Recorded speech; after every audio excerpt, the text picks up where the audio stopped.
ایک کفن چور تھا، گاؤں کے قبرستان میں گیا کفن چرانے کے لیے۔ ایک قبر پر پہنچا، دیکھا قبر کے اوپر ایک پتھر پڑا ہوا ہے، پتھر کے اوپر مرنے والے کا نام بھی لکھا ہوا ہے، مرنے والے کا پتہ بھی لکھا ہوا ہے۔ اس نے بسم اللہ پڑھ کے کفن چرانے کے لیے قبر کھودی، میت پر نظر پڑی، دیکھ کر چیخ نکل گئی اس کی کہ میت کی زبان کو قبر کے کیڑے کھا رہے ہیں، قبر کے مکوڑے کھا رہے ہیں۔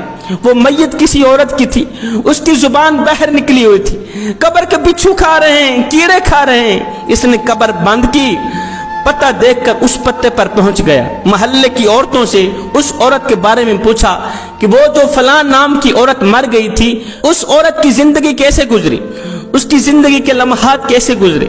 دیگر عورتوں نے کہا وہ عورت بہت ہی اچھی تھی، وہ نماز بھی پڑھتی تھی، اللہ اللہ بھی کرتی تھی، تسبیح بھی پڑھتی تھی، لیکن افسوس کہ وہ عورت اپنے شوہر کو گالیاں دیتی تھی۔ شوہر کو گالیاں دینے والی عورت، ہائے جس زبان سے وہ شوہر کو گالیاں دیتی تھی، آج اس زبان کو قبر کے کیڑے کھا رہے ہیں۔ نماز بھی پڑھتی تھی لیکن نماز نے اس عورت کو ہرگز نہیں بچایا۔ اللہ اللہ کرتی تھی، تسبیح پڑھتی تھی، تسبیحوں نے اس کو ہرگز نہیں بچایا، اس لیے کہ اس نے اپنے سرتاج کو گالیاں دی۔ جس زبان سے وہ گالیاں بکتی تھی، جس زبان سے وہ شوہر کو دکھ دیتی تھی، تکلیف دیتی تھی، آج اس زبان کو قبر کے کیڑے کھا رہے ہیں۔